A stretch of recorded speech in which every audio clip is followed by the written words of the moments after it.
Saludos chicos, bendiciones, bienvenidos a un nuevo video de Leyendo con el Dr. Luis. Ahora vamos a hablar de la normativa 081, protocolo de atención de la diabetes mellitus. Este protocolo lo vamos a dividir en dos partes. Pues uno porque es muy extenso y dos porque así vamos a abordar primero la parte de complicaciones y la parte enfocada a la clínica diaria. Entonces, sin más que agregar, empezamos. Este está editado en Managua, noviembre de 2011, ¿verdad? Todo esto ustedes lo leen con tranquilidad, lo vamos a pasar, todo esto lo pasamos, lo pasamos, lo pasamos, lo pasamos. Bueno, el contenido un poco, lo pasamos, lo pasamos. Acá sí vamos a leer un poco la introducción. Introducción. Al igual que otros países de la región latinoamericana, la diabetes mellitus representa un problema de salud pública para Nicaragua. Es una de las enfermedades que más incide en la población en general, debido a que en su presentación intervienen múltiples factores de riesgo, entre ellos la herencia, los hábitos, el estilo de vida y los estilos de vida adecuados y el medio ambiente. Su presentación puede ser abrupta o progresiva, afectando a personas de cualquier edad, sexo, raza, religión, condición socioeconómica, zona, región o país.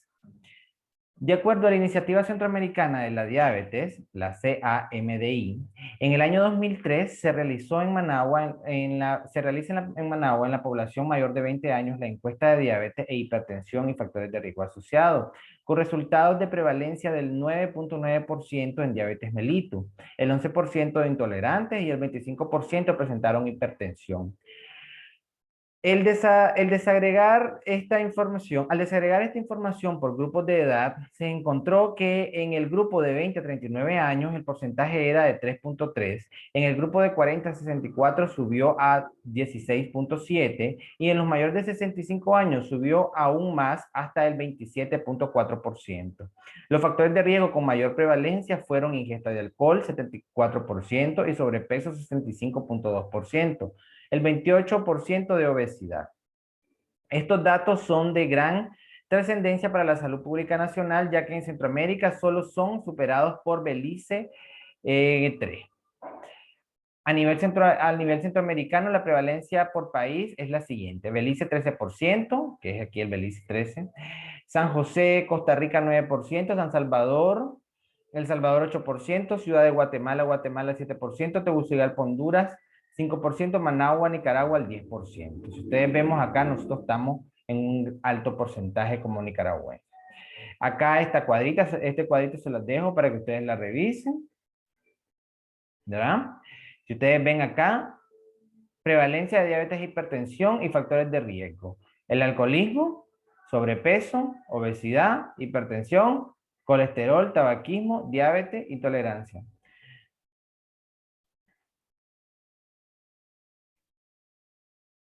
En el periodo de 1997 al 2002, Nicaragua registró en diabetes mellitus un incremento del 15% de las enfermedades crónicas no transmisibles. Estas últimas fueron causa del 45% de las muertes notificadas y presentaron el 67% de las discapacidades. Este cuadrito pues lo vamos a pasar, aunque sería bueno leerlo por cualquier cosa. Reporte Nacional de Egresos con diagnóstico de diabetes mellitus y sus complicaciones a nivel hospitalario en los años 1998 y 2008. Egresos con diagnóstico de diabetes mellitus en el 98, en el 2008. Fallecidos con diagnóstico de diabetes mellitus en el 98, en el 2008. Paciente con diagnóstico de prediabético en el 98, en el 2008. Paciente con diagnóstico de nefropatía diabética, si ustedes ven, van en aumento. En los últimos 10 años se ha observado un incremento del 100% en diabetes mellitus. La tasa de mortalidad por diabetes mellitus para el 2005 por SILAIS fue de 36.5 por cada 100.000 habitantes en Masaya, 30.4 en Carazo, 30.1 en Managua, 29.4 en Chinandega, 24.6 en Granada, 23.1 en León. En el quinquenio 2004-2008, la mortalidad por diabetes mellitus representó entre el 6%, entre el 6 y 7.5% del total de muertes del país. Los SILAI más afectados fueron Managua, Masaya, León, Chinandega.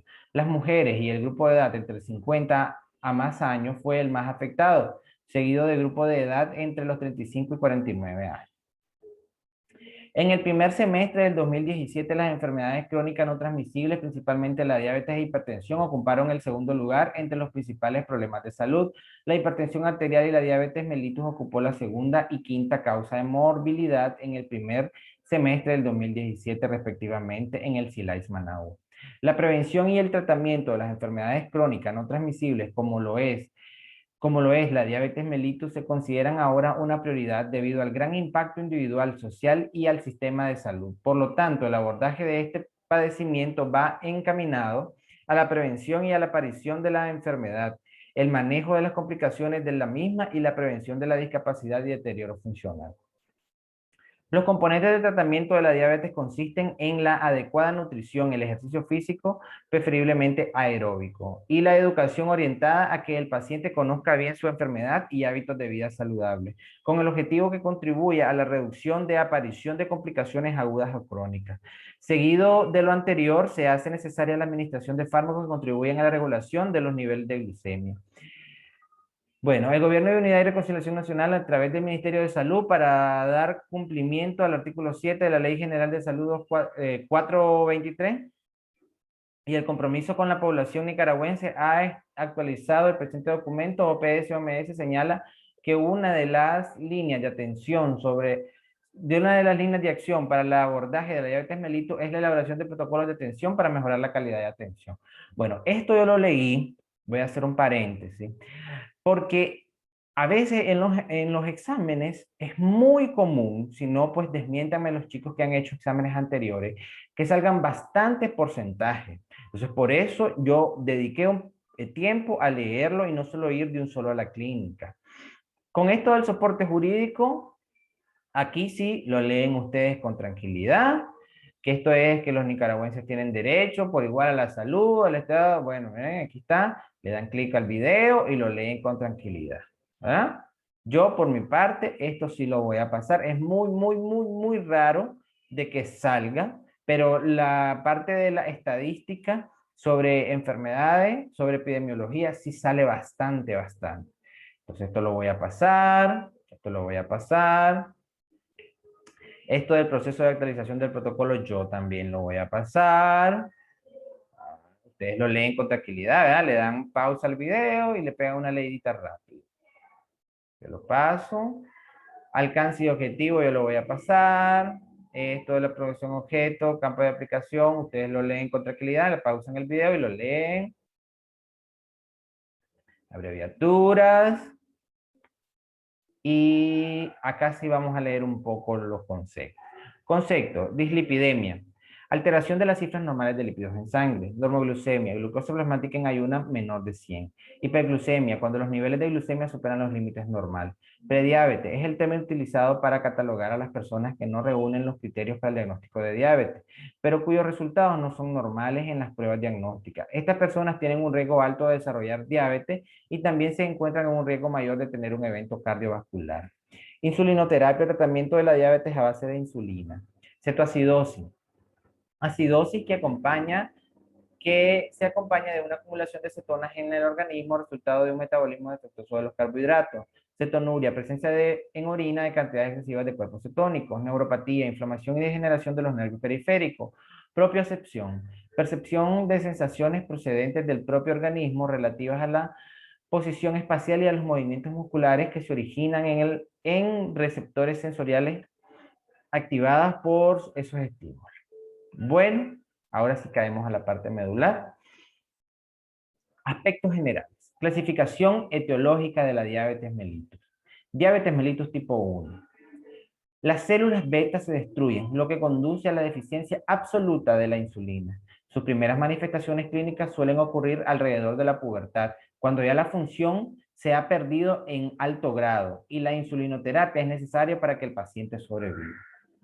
La diabetes mellitus tipo 1 es el tipo más frecuente en niños y adolescentes. Representa hasta el 90% de tipo de diabetes que afecta a este grupo de edad. Es debida a una destrucción de las células beta del páncreas que conduce a una insulinopenia como consecuencia de un largo proceso inmunológico que provoca el desarrollo de anticuerpos dirigidos contra las células de los islotes contra la superficie de la membrana o contra la insulina, situación que suele darse en pacientes genéticamente determinados, en los alelos de DR3, DR4, de QW3.2 y precipitado por factores ambientales, por ejemplo, infecciones virales. Suele acompañarse de complicaciones agudas como hipoglucemia y cetoacidosis diabética. Su evolución natural conlleva complicaciones crónicas como retinopatía diabética, nefropatía y neuropatía. Diabetes mellitus tipo 2 se presenta en personas con grados variables de resistencia a la insulina, pero se requiere también que exista una deficiencia en la producción de insulina que puede o no ser predominante. Otros tipos específicos de diabetes: defecto genético en la función de la célula beta, defectos genéticos en la acción de la insulina, enfermedad del páncreas exocrino, endocrinopatías inducidas por drogas o químicos y fármacos, infecciones, fármacos poco comunes, formas poco comunes de la diabetes mediadas inmunológicamente y síndromes genéticos algunas veces asociados a la diabetes. Diabetes mellitus gestacional, que es la diabetes diagnosticada durante el embarazo. Estados asociados a la diabetes mellitus. Identificar la diabetes facilita las estrategias de manejo. Normoglucemia. Glucosa plasmática en ayuna menor de 100. Los niveles de glucemia pueden estar en cifras normales, pero los procesos fisiopatológicos que conducen a la diabetes mellitus ya han comenzado e inclusive pueden ser reconocidos en algunos casos, incluyendo aquellas personas con alteración potencial o previa de tolerancia a la glucosa.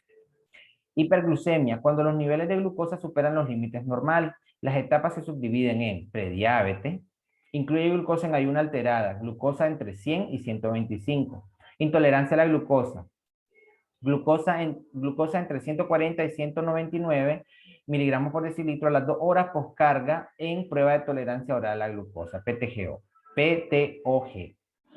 Hemoglobina glucosilada A1C entre 5.7 y 6.4. Diabetes mellitus, entonces, es cuando la glucosa plasmática en ayuno esté mayor o igual a 126 miligramos por decilitro. Glucosa mayor o igual a 200 miligramos por decilitro 2 horas postcarga en prueba de tolerancia oral a la glucosa. Y hemoglobina glucosilada A1C mayor o igual a 6.5, que a su vez se subdivide en diabetes mellitus no insulino requeriente, diabetes mellitus insulino requeriente para lograr control metabólico y diabetes mellitus insulino requeriente para sobrevivir, que es la diabetes mellitus tipo 1. Grupo de riesgo de padecer diabetes mellitus. En el proceso de atención en salud a grupos poblacionales con la visión de identificar diabetes, se sugiere estratificar los siguientes subgrupos. 1. Personas adultas asintomáticas sin embarazo y con factores de riesgo para diabetes mellitus.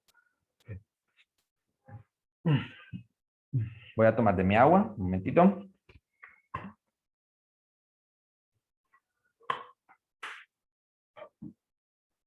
Ahora sí, continuamos.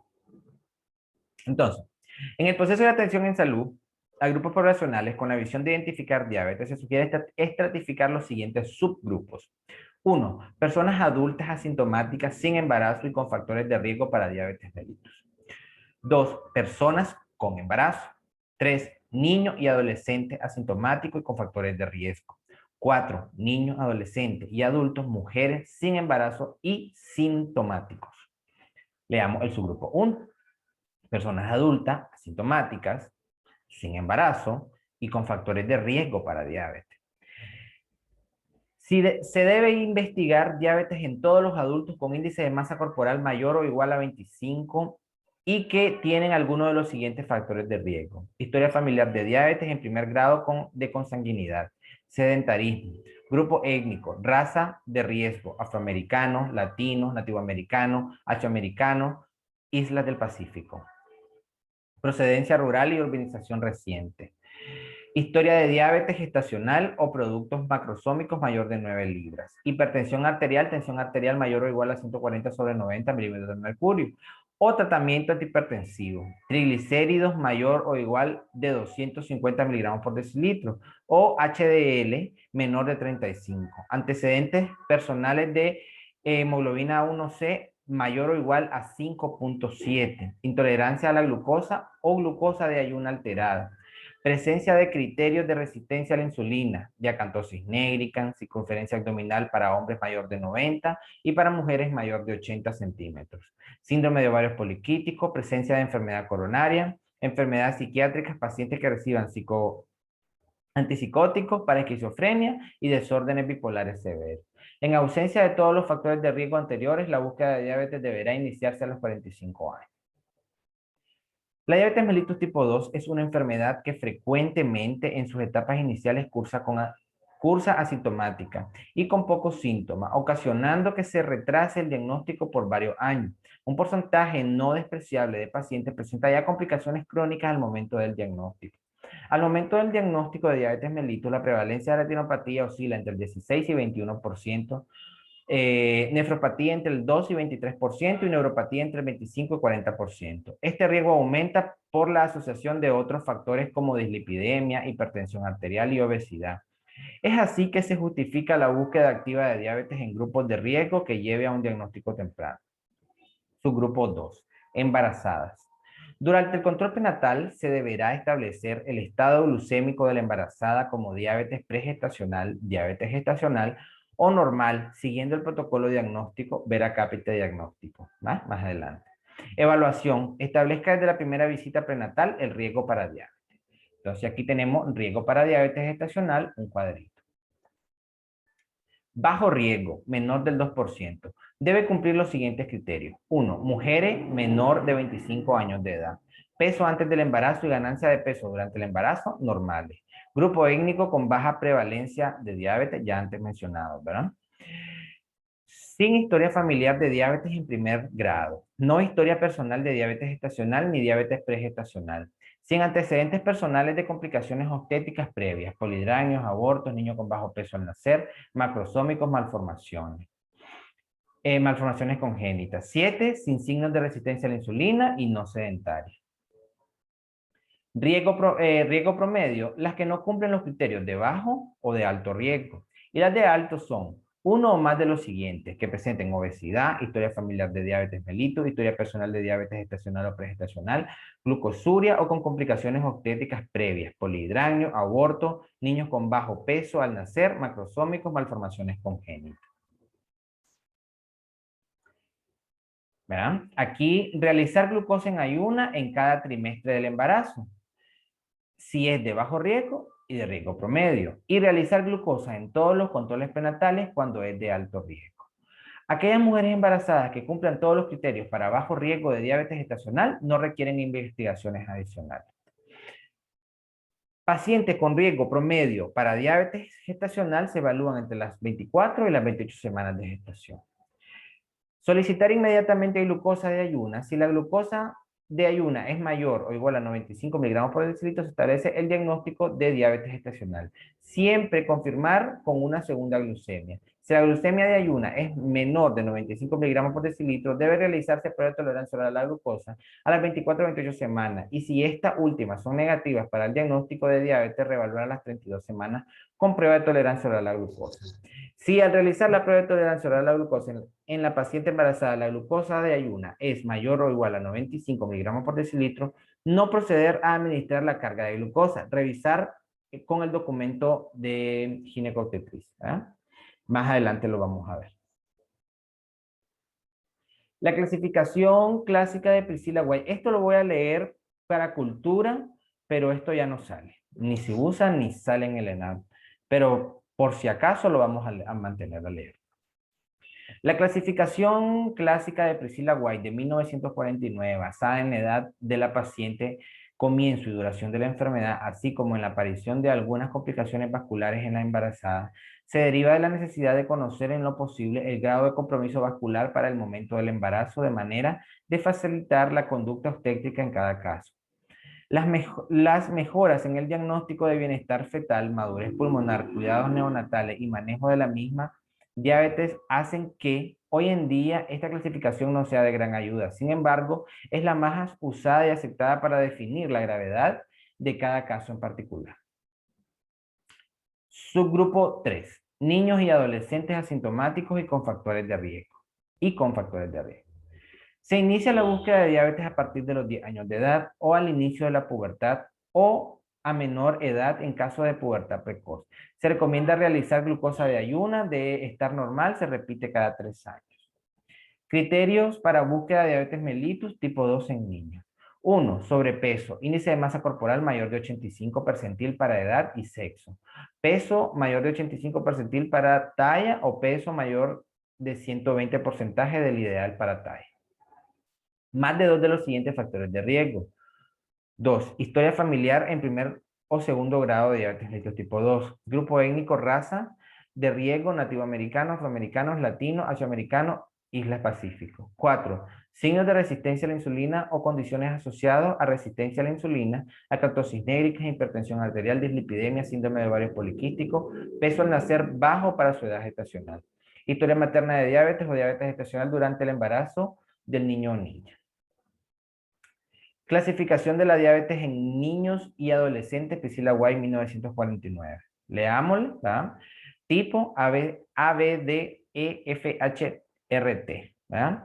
Edad de comienzo, cualquiera, 20 años, de 10 a 19, menor de 10. Duración, cualquiera, menor de 10, de 10 a 19, mayor de 20. Complicaciones y complicaciones y complicaciones y complicaciones. Ustedes van a, aquí vamos leyendo, ¿verdad? Retinopatía a hipertensión, nefropatía, cardiopatía obstructiva, retinopatía proliferativa, hemorragia del humor vítreo, trasplante renal. Vamos a pasarlo y vamos a quedar acá. Niños y adolescentes, niños, adolescentes y adultos sin embarazo y sintomáticos. En este grupo están personas con, bueno, voy a hacer un stop acá, antes de continuar acá.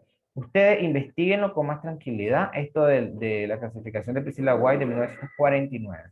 Y lo leen en Google. Subgrupos, 4. Niños, adolescentes y adultos sin embarazo y sintomáticos. Este subgrupo están personas con 1. Síntomas sugerentes de diabetes, poliuria, polidipsia, pérdida de peso, polifagia, visión borrosa. 2. Personas con complicaciones potenciales debido a diabetes mellitus, nefropatía, retinopatía, enfermedad cerebrovascular, neuropatía. 3. Pacientes con síntomas agudos e hiperglucemia, cetoacidosis como manifestación de inicio de diabetes mellitus tipo 1. En personas con síntomas sugerentes de diabetes mellitus se recomienda realizar glucosa plasmática en ayuno o glucosa casual. La prueba de tolerancia oral a la glucosa, se realiza en pacientes con glucosa de ayuna anormal o con varios factores de riesgo que determinan una sospecha de diabetes a pesar de la glucosa plasmática en ayuna normal. Interpretación de pruebas de diagnóstico. 1. Aquí tenemos la glucosa plasmática en ayuno. Glucosa plasmática en ayunas menor o igual de 100, glucosa en ayuna normal. Glucosa plasmática en ayuna de 100 a 125, glucosa en ayuna alterada. Glucosa plasmática en ayuna mayor o igual a 126, diagnóstico provisional de diabetes. Provisional, ¿verdad? Tenemos que repetir. Prueba de tolerancia oral a la glucosa. Glucosa plasmática a las 2 horas menor de 140, tolerancia normal a la glucosa. Glucosa a las 2 horas mayor o igual de 140 a 199, intolerancia a la glucosa. Glucosa a las 2 horas mayor o igual a 200, diagnóstico provisional de diabetes. ¿Ah? 140, de 140 a 199, mayor de 200. Diagnóstico. El diagnóstico de prediabetes puede realizarse, el diagnóstico de prediabetes puede realizarse de cualquiera de las siguientes formas. A. Glucosa de ayuno alterada de 100 a 125, luego de ayuno nocturno de al menos 8 horas. Intolerancia a la glucosa de 140 a 199 miligramos por decilitro a las 2 horas después de una carga de glucosa de 75 gramos.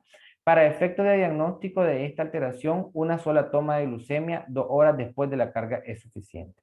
Hemoglobina glucosilada de 5.7 a 6.4. El síndrome metabólico diagnosticado por los criterios del ATP3 debe considerarse como un equivalente de prediabetes. Aquí están. Tabla 5, criterios de ATP3 para el diagnóstico del síndrome metabólico. Al menos 3 de los siguientes criterios. Circunferencia de la cintura mayor de 102 centímetros en hombres o 88 centímetros en mujeres. Triglicéridos mayor de 150. HDL colesterol menor de 40 miligramos por decilitro en hombres o 50 miligramos por decilitro en mujeres. Presión arterial mayor de 130 sobre 85 y glucemia basal mayor de 100. Diagnóstico de diabetes mellitus. Síntomas de diabetes más glucosa plasmática venosa casual mayor o igual a 200 miligramos por decilitro. Casual se define como cualquier hora del día sin relevancia con el tiempo transcurrido desde la última comida. Glucosa plasmática en ayuna, en plasma venoso mayor o igual a 126 en ayuna. Se define como un periodo sin ingesta calórica por lo menos de 8 horas. Se permite solo ingesta de agua. Prueba de tolerancia oral a la glucosa. Glucosa plasma venoso a las 2 horas mayor de 200. Hemoglobina glucosilada mayor de 6.5. Estandarizado por el DCCT. Y ahí está el nombrecito. ¿Ah? Para el diagnóstico de las personas asintomáticas, debe tener al menos un resultado adicional de glucemia igual o mayor a los mencionados en los números 2 o 3. Si el nuevo resultado no confirma el diagnóstico, debe realizarse controles periódicos. La prueba de tolerancia oral a la glucosa se realiza en la mañana con el paciente en ayunas. Los 3 días previos a la prueba debe llevar una alimentación sin restricción, pero deberá tener un ayuno de 8 a 14 horas. Solo se permite ingesta de agua. Sin embargo, se recomienda consumir la noche anterior a la prueba una comida con un contenido razonable de hidratos de carbono, consumo mínimo de 150 gramos de hidrato de carbono al día. Debe evitar cambios en la actividad física habitual durante los 3 días precedente, interrumpir 12 horas mínimo cualquier farmacoterapia que altere la glucemia y llevar a la prueba con ayuno de 10 a 14 horas. Llegar. El día de la prueba se le da al paciente una carga oral de 75 gramos de glucosa diluido en 300 cc de agua a temperatura ambiente e ingeridas a un lapso de tiempo de 5 minutos. El paciente durante las 2 horas del examen debe permanecer en reposo y no fumar.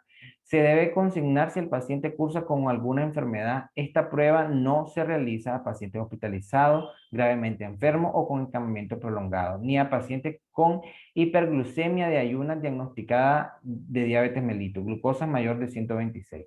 En pacientes con VIH positivos que estén recibiendo inhibidores de la proteasa por alto número de resultados de glucemia falsamente positivos. Diagnóstico de diabetes gestacional. Estrategias de detención de diabetes mellitus gestacional. Tome agua.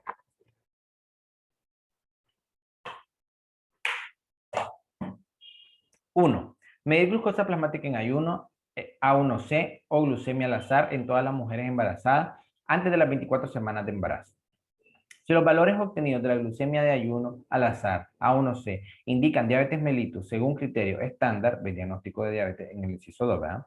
Tratar y dar seguimiento como diabetes pregestacional. Si los resultados no son diagnóstico de diabetes mellitus y la glucosa de ayuno es mayor o igual a 92 miligramos por decilitro, pero menos de 126, diagnosticar como diabetes gestacional. Si la glucemia de ayuna es menor de 92, buscar diabetes gestacional haciendo prueba de tolerancia oral a la glucosa 2 horas entre las 24 y 28 semanas de gestación. Diagnóstico de diabetes mellitus a las 24 a 28 semanas de gestación. Realizar una prueba de tolerancia oral a la glucosa 2 horas en todas las mujeres en las que previamente no se encontró que padecieran diabetes mellitus o diabetes mellitus gestacional durante los monitoreos tempranos en el embarazo actual. Valores de corte para el diagnóstico. En ayuno, mayor o igual a 92. 1 hora, mayor o igual a 80. 2 horas, mayor o igual a 153.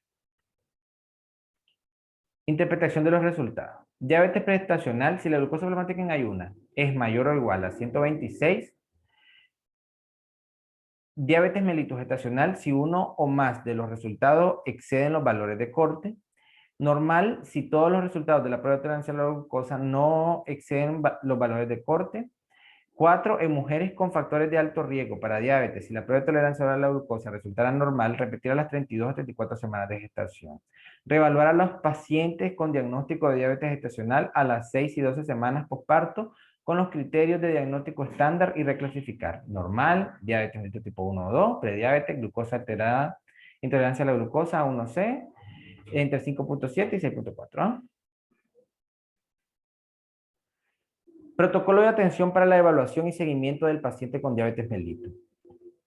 El proceso de atención En el proceso de atención al paciente diabético debe promover el control de la glucemia, presión arterial, dislipidemia, estado procoagulante y de otros factores de riesgo, con el objetivo de mantenerlo asintomático, no presentar complicaciones agudas, prevenir y retrasar las complicaciones micro y macrovasculares, permitiendo que el paciente diabético tenga una adecuada calidad de vida y pleno conocimiento de su enfermedad.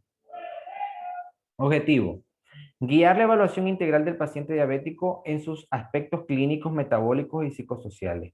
Promover la educación y autocontrol del paciente. Promover el manejo por equipos multidisciplinarios. Brindar un máximo beneficio y seguridad con el menor riesgo y al menor costo. El proceso de atención lo podemos organizar en 3 evaluaciones: evaluación inicial, evaluación subsecuente, evaluación de complicaciones. Evaluación inicial. Objetivo: establecer la condición clínica metabólica del paciente, identificar factores de riesgo, cuantificar el riesgo para complicaciones por diabetes. Actividades: realizar historia clínica completa, realizar examen físico completo, solicitar y evaluar exámenes de laboratorio, evaluación de riesgo cardiovascular, utilizar la escala de Framingham, ver el nexo, establecer nivel de conocimiento que tiene el paciente sobre la diabetes mellitus, así como su compromiso de aprendizaje, considerar referencia a otros especialistas según los resultados A, B, C. Siempre deben tener evaluación nutricional, iniciar proceso educativo de autocontrol de la enfermedad, establecer las metas de control metabólico en el paciente. Tiempo de ejecución. Requiere además de la consulta inicial varias consultas subsecuentes con intervalos entre 1 y 4 semanas según la condición del paciente. Componentes de la historia clínica. Objetivo: confirmar el diagnóstico, establecer tiempo de evolución, conocer tratamientos previos, evaluar presencia de complicaciones, determinar el riesgo de complicaciones. Utilizar la historia clínica de la norma y guía del expediente clínico aprobado por el Ministerio de Salud de Nicaragua. Siempre deberá incorporarse las siguientes preguntas: ¿cuál es la principal queja? ¿A qué edad le inició la diabetes y cuál es el tiempo de evolución? ¿Hay historia familiar de diabetes mellitus o otras alteraciones endocrinas? ¿Hay historia personal de diabetes gestacional o hiperglucemias, productos macrosómicos, toxemias, aborto u otras complicaciones en el embarazo? ¿Actualmente ha ganado o perdido peso? ¿Cuál es su plan de alimentación usual? ¿Tiene historia de actividad física y habilidad actual para realizarlo? ¿Está ingiriendo otros tratamientos farmacológicos aparte del de la diabetes, ejemplo, diuréticos, analgésicos, corticoides, beta bloqueadores, antibióticos, medicamentos psiquiátricos? ¿Tiene ingesta de alcohol y adicción a droga? ¿Tiene hospitalizaciones y procedimientos quirúrgicos? ¿Ha presentado o presenta polidipsia, poliuria, pérdida de peso? ¿Ha sido hospitalizada a causa de su diabetes? ¿Cuáles han sido sus esquemas terapéuticos? ¿Cuál ha sido el tratamiento, plan de alimentación y ejercicio actualmente? ¿Cómo ha sido su control glucémico, automonitoreo y hemoglobina glucosilada anteriores? Establecer síntomas de las siguientes complicaciones por diabetes mellitus: crónicas y agudas. Crónicas oftalmológicas, neuropáticas, nefropatías, vasculares, cardiovascular, vascular periférico y de función sexual. Agudas: cetoacidosis, estado hiperosmolar, hipoglucemia, infecciones de piel, pie, ginecológicas, dientes, geniturinarios. Identificar factores de riesgo para complicaciones por diabetes mellitus. Historia familiar de enfermedad coronaria aguda, hipertensión arterial, tabaquismo, obesidad, dislipidemia. Historia sexual y reproductiva, incluyendo la planificación familiar. Componentes del examen físico. Se pretende identificar áreas de riesgo. Siempre investigar e identificar. Peso, talla, calcular el índice de masa corporal y medir circunferencia de cintura. Estadio sexual en púberes. Presión arterial, examen oftalmoscópico, examen oral, palpar tiroides, examen cardíaco, examen abdominal, evaluación de pulso, palpación y auscultación. Examen de manos y pies, reflejos, monofilamento, ver anexo para técnica de exploración. Diapasón, revisar hojas de seguimiento. Examen de piel, presencia de acantosis nigricans, sitio de inyección de insulina, integridad de la piel. Examen neurológico, reflejos, vibración, tacto y propiocepción. Identificar signos de enfermedad que causen diabetes secundaria, Cushing, hemacromatosis y hipertiroidismo, etc. Examen genitourinario, breve examen mental, estado de ánimo, evaluación, atención y concentración, trastornos sensoperceptivos. Componente de laboratorio. Establecer y confirmar el diagnóstico de diabetes mellitus. Determinar el control glucémico actual. Identificar factores de riesgo asociados. Establecer condición médica general. Debe solicitarse los siguientes exámenes. Debe solicitarse los siguientes exámenes o evaluarlo en caso que disponga de ello. Glucosa plasmática en ayuna, glucosa casual, glucosa postprandial. Hemoglobina glucosilada, perfil lipídico completo, creatinina, examen general de orina, siempre evaluar presencia de cetonuria, sedimento y proteinuria. Depuración de creatinina, microalbuminuria y proteinuria de 24 horas en todos los tipos 2 y en diabetes mellitus tipo 1 con al menos 5 años de evolución.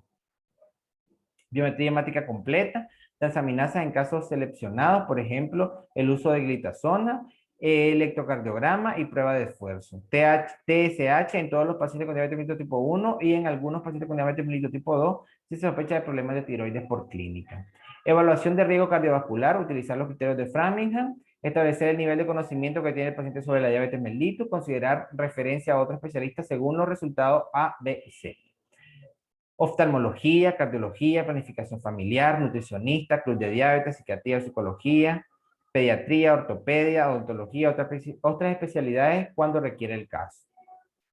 Iniciar proceso educativo a pacientes, padres y tutores en los casos pediátricos de autocontrol de la enfermedad. Establece las metas de control metabólico en el paciente. Metas de control glucémico. En ayuna tiene que estar menor de 100. 2 horas postprandial menor de 140 y hemoglobina 1C menor de 6. Metas de control glucémico para mujeres embarazadas. Glucemas preprandiales antes del desayuno, almuerzo, cena, entre 70 y 90. Glucemas postprandiales, una hora después del desayuno, almuerzo, cena, menores de 140. A las 2 horas, menor de 120. A menor de 120 miligramos por decilitro. Hipoglucemias ausentes, cetonurias negativas, hemoglobina glucosilada A1C menor de 6.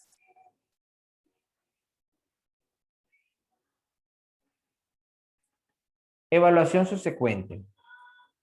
Objetivo, evaluar la condición física del paciente, control glucémico y disciplina en el cumplimiento de su tratamiento. Actividades.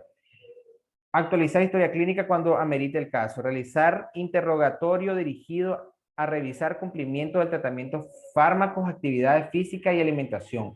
Las metas de control, complicaciones asociadas a la diabetes, reevaluación del riesgo de complicaciones futuras y valoración de los efectos adversos de los fármacos, farmacovigilancia. Pregunta guía, dar seguimiento a los hallazgos de evaluación inicial. ¿Ha presentado algún problema agudo de salud? ¿Ha ocurrido algún cambio en su estado general de salud? ¿Ha experimentado síntomas sugerentes a hipoglucemia? ¿Tiene algún síntoma nuevo o signos sugerentes de complicaciones de la diabetes? ¿Se ha modificado algún factor de riesgo? Realizar examen físico. Peso y talla por cálculo de índice de masa corporal, medir circunferencia de cintura, medir tensión arterial, incluir evaluación ortostática.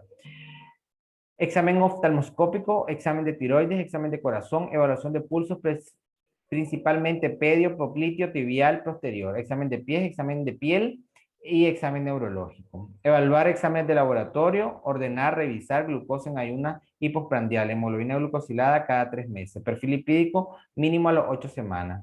Revisar resultados de automonitoreo. Revisar, analizar resultados de automonitoreo glucémico. Realizar evaluación de complicaciones según sea necesario. Analizar objetivos de tratamiento intensivo, especificar metas y determinar habilidades adquiridas para el autocontrol. Educar en diabetes. Evaluación por nutricionista, evaluación psicológica.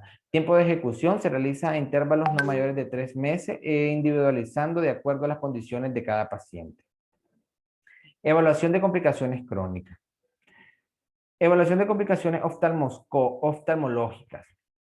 Las complicaciones oftalmológicas son de alta prevalencia y severidad en el paciente diabético. La diabetes es la segunda causa de ceguera en el mundo. El examen oftalmológico debe realizarse desde la primera consulta. Tratamiento intensivo e integral, control de hiperglucemia, hipertensión y dislipidemia, no tabaquismo, pueden prevenir y retrasar la progresión de retinopatía diabética. Todas las estructuras del globo ocular pueden afectarse por la diabetes mellitus. Recomendaciones. 1. Pacientes con diabetes mellitus tipo 1 de 10 años o más de edad deben ser examinados en el lapso de 3 a 5 años del diagnóstico. Pacientes con diabetes mellitus tipo 2 deben ser examinados en un periodo corto inmediato al diagnóstico. Hasta el 21% de ellos presentan retinopatía al momento del diagnóstico. 3. Evaluación subsecuente en ambos grupos se realizan anualmente, tiempo que se modifican según hallazgo. 4. En la paciente diabética que planifica embarazo debe ser examinada previo al embarazo ante el riesgo de desarrollo o progresión de la retinopatía diabética. Al embarazo se le debe realizar examen y seguimiento durante el primer trimestre del embarazo y durante el embarazo completo. Esto no se aplica a la diabetes gestacional. Las evaluaciones deben ser realizadas por personas con entrenamiento específico o de preferencia hacer referencia temprana al oftalmólogo. Realizar examen oftalmológico completo, agudeza visual, medir en el paciente euglucémico, fondo de ojo con pupila dilatada, tonometría. Identificar emergencia oftalmológica, las cuales deben ser enviadas al oftalmólogo de manera urgente. Si ocurre pérdida rápida de la agudeza visual, que no se explica por cambios significativos en la glucemia. Si presenta dolor agudo en el globo ocular, si presenta escotomas, mosca volante. Evaluar complicaciones cardíacos, cerebrovasculares y vascular periférico. El paciente diabético sin enfermedad coronaria es equivalente en riesgo a un paciente no diabético, ya que ya tiene enfermedad coronaria. El paciente diabético se debe controlar y evaluar anualmente los factores de riesgo vasculares en forma integral e intensiva. Recomendaciones. 1. Control de la hiperglucemia. 2. Control de la hipertensión. 3. Control de la dislipidemia. 4. Uso de acetilsalicílico. Ácido acetilsalicílico entre 75 y 350 miligramos al día. No fumar, evitar sedentarismo, mantener peso saludable. Evaluación de la enfermedad coronaria. Todo paciente diabético con síntomas típicos o atípicos de angina debe ser investigado por enfermedad coronaria, de preferencia con prueba de esfuerzo.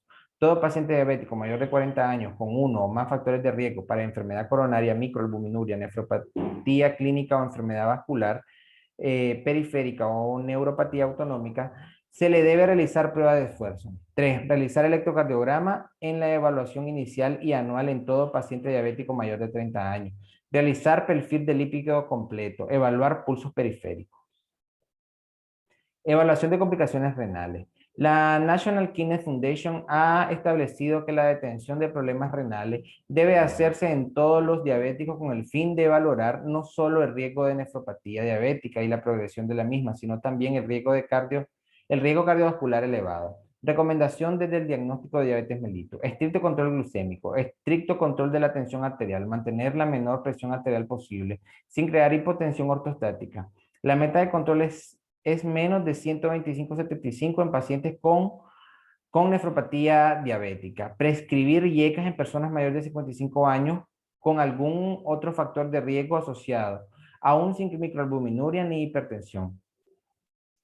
Control de la dislipidemia, anemia, insuficiencia cardíaca, tratamiento temprano de las infecciones urinarias, prostatismo o vejiga neurogénica, evitar fármacos nefrotóxicos, aminoglucósidos, antiinflamatorios, medios de contraste, hidratación adecuada.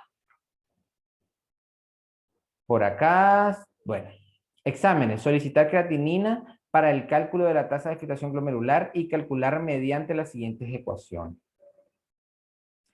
Ecuación de Cockcroft-Gault en adulto. Tasa de filtración glomerular. 140 es menos la edad por el peso en kilo. Entre la creatinina sérica por 72. Y si es mujer, multiplicar por 0.85. Ecuación de Cockcroft-Gault en niño.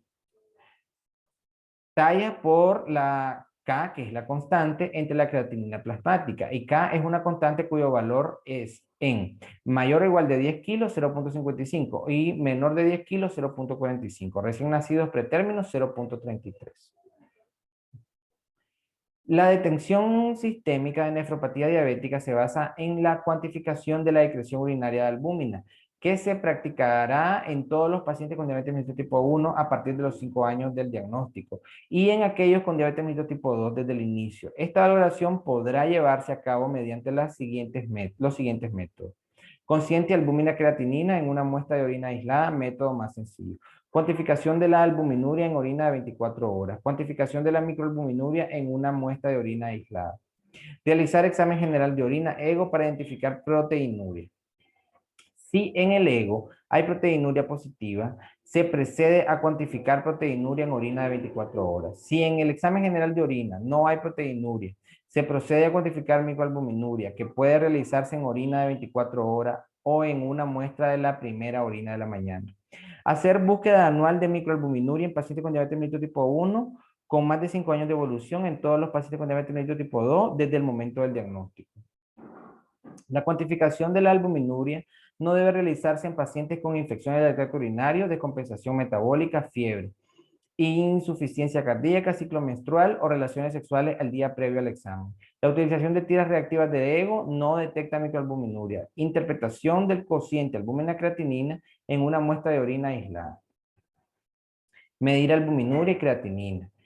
Un cociente menor de 30 miligramos obliga a repetir la muestra cada año. Un cociente de excreción de albúmina creatinina mayor de 30 miligramos y menor de 300 por gramo sitúa al paciente en riesgo de desarrollar nefropatía diabética y debe confirmarse. Dos muestras positivas son indicativas de microalbuminuria y nefropatía diabética incipiente. Si el cociente es mayor de 300 miligramos por gramo, indica nefropatía diabética establecida. Categorías de la excreción urinaria de albúmina. Recolección de 24 horas. Etapa normal, albuminuria en 24 horas, menor de 30 miligramos en 24 horas. Microalbuminuria de 30 a 300 miligramos en 24 horas. Y proteinuria mayor de 300 miligramos en 24 horas. Estadios de la nefropatía diabética. Mogosen y Coles estratificaron la progresión de la nefropatía diabética en la diabetes mellitus insulino dependiente en 5 estadios que probablemente no son estrictamente extrapolables. La enfermedad renal crónica es un problema de salud pública. La manifestación más grave de la enfermedad renal crónica, la insuficiencia renal crónica terminal subsidiaria de tratamiento sustitutivo mediante diálisis o trasplante renal, presenta una incidencia y una prevalencia creciente desde hace 2 décadas. Se estima que por cada paciente en un programa de diálisis o trasplante puede haber 100 casos de enfermedad renal crónica menos graves en la población general. Por un lado, estos casos constituyen la base de los pacientes que llegarán más tarde a enfermedad renal crónica avanzada. Por otro lado, estos pacientes tienen un riesgo cardiovascular elevado y sufren una morbimortalidad por eventos cardiovasculares, que probablemente tenga un impacto en la salud mayor que la evolución hacia la necesidad de tratamiento renal sustitutivo. Estadio de la nefropatía diabética. Estadio 1, hipertrofia renal, hiperfunción. Estadio 2, nefropatía incipiente, aparición de microalbuminuria. Estadio 3, lesión renal sin signos clínicos. 4, nefropatía diabética establecida, presencia de proteinuria. 5, insuficiencia renal terminal.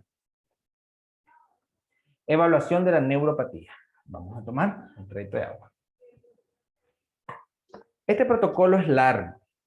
Yo acá lo voy leyendo súper veloz, pero es necesario que nos aprendamos cifras, valores, fórmulas y que las practiquemos, porque en esto lo que estamos haciendo es un repaso, ¿verdad? Cuando nosotros vayamos y revisemos estos videos ya al final, previo al ENAR, va a ser nada más que un repaso, ¿verdad? Evaluación de la neuropatía. La neuropatía diabética incluye diversos síndromes clínicos. Entre los más frecuentes, la neuropatía periférica y la neuropatía autonómica, que se describen a continuación. Neuropatía periférica. Investigar. Síntomas y signos típicos: disestesias que empeoran por la noche, hormigueo, agujas, quemaduras, punzadas, etc. Hiperestesias difusas y pérdida de peso. Pérdida progresiva de la sensibilidad sin dolor, con sensación de adormecimiento y entumecimiento o frialdad. Disminución de los umbrales de sensibilidad distal y periférica, táctil, térmica, vibratoria y dolorosa en forma simétrica. Disminución de los reflejos tendinosos distales en forma simétrica. Disminución de la fuerza muscular distal y simétrica. Es tardía. Alteración de los estudios electrofisiológicos. Neuropatía diabética, puntaje 0, 0.5, 1. Apariencia de la piel, normal. ¿Ah? Deformada, piel seca, callos, infecciones, fisura, 2. Úlcera, ausente, 0. Presente, 1. Reflejo aquiliano presente, 0. Presente con esfuerzo, 0.5. Ausente, 1. Percepción de la vibración presente, 0. Disminuida, 0.5. Ausente, 1. La probabilidad de neuropatía es alta si el puntaje es mayor de 2 octavos, de 2 de 8 de cada pie aporta puntaje por separado. Neuropatía autonómica. Investigar principalmente formas clínicas de neuropatía autonómica. Manifestaciones clínicas de la neuropatía autonómica. Cardiovasculares. Hipotensión ortostática, taquicardia sinusal de reposo, electrocardiograma.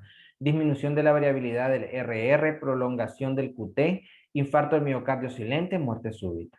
Gastrointestinales, diarrea de predominio nocturno, incontinencia de los esfínteres, constipación. Geniturinaria, disfunción sexual. Hombres, difusión eréctil, eyaculación retrógrada, eyaculación retardada, anorgasmia e incapacidad para alcanzar el orgasmo. Mujeres, pérdida del deseo sexual, disminución de la libido, incapacidad para alcanzar el orgasmo, disminuir la excitación sexual y dispareunia. Vejiga neurogénica con retención urinaria e incontinencia, predisposición a afecciones en mujeres. Alteraciones varias, alteraciones pseudomotoras, anhidrosis distal, pie, pierna y mano, que puede estar compensada con una hiperhidrosis central, tronco y cara. Intolerancia al calor, alteraciones vasomotoras, vasodilatación y vasoconstricción, disfunción pupilar, reducción del diámetro pupilar en reposo, pérdida de las oscilaciones pupilares espontáneas, hipo, y ausencia de midriasis en la oscuridad, alteraciones gustativas. Evaluación del pie diabético. Al evaluar el paciente con pie diabético se debe establecer 1. Estado de salud en general del paciente, comorbilidades, estado del control glucémico y metabólico, antecedentes de intervenciones previas, amputaciones previas, infecciones, etc. Factores de riesgo para el pie diabético, neuropatía periférica, infecciones, enfermedad vascular periférica, trauma, alteraciones de la biomecánica del pie. La evaluación del pie se debe revisar fundamentalmente este componente vascular, neurológico y las estructuras, deformidades. Signos y síntomas de los componentes que conducen al pie diabético.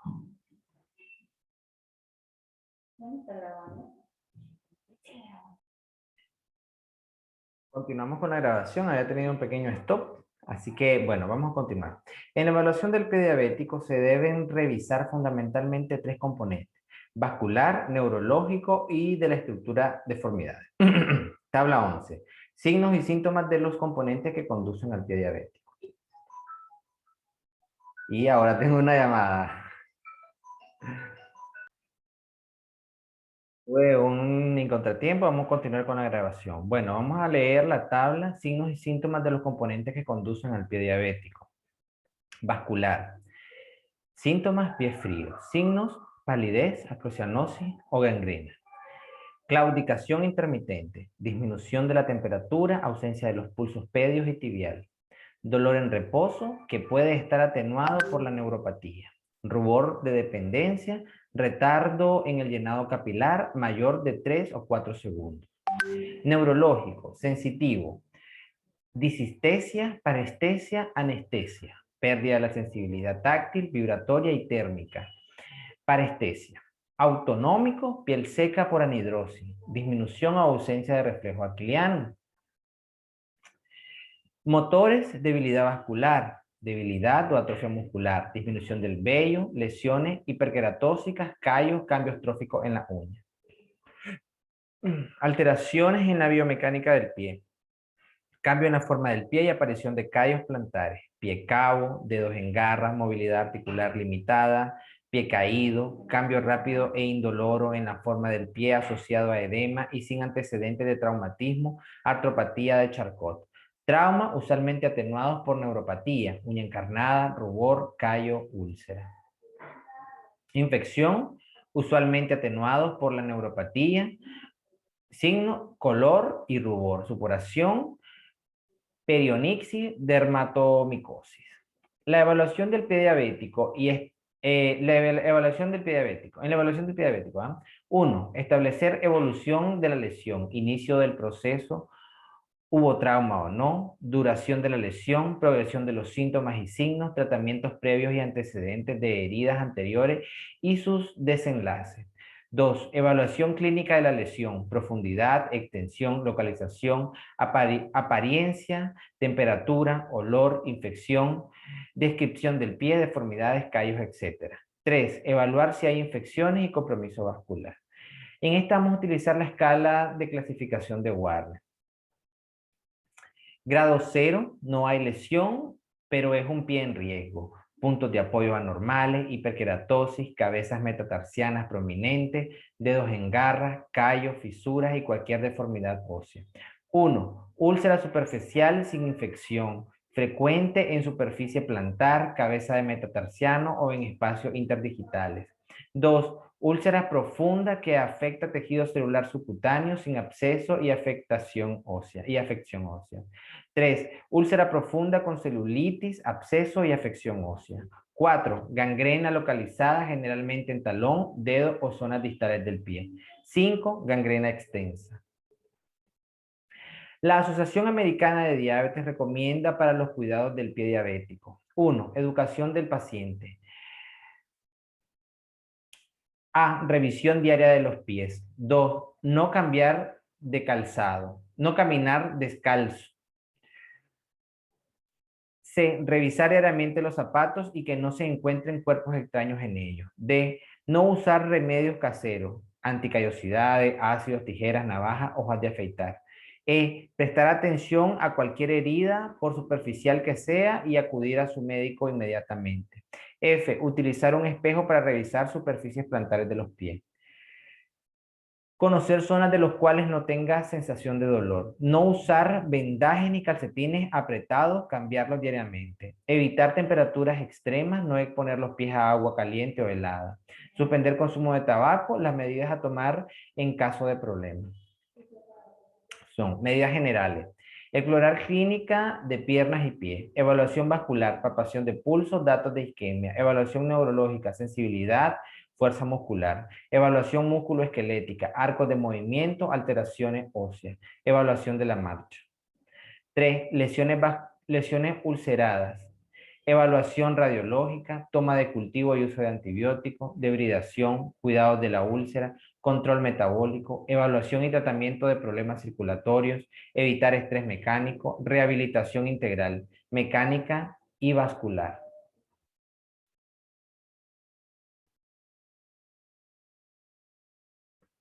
Protocolo de tratamiento de prediabetes y diabetes en adultos.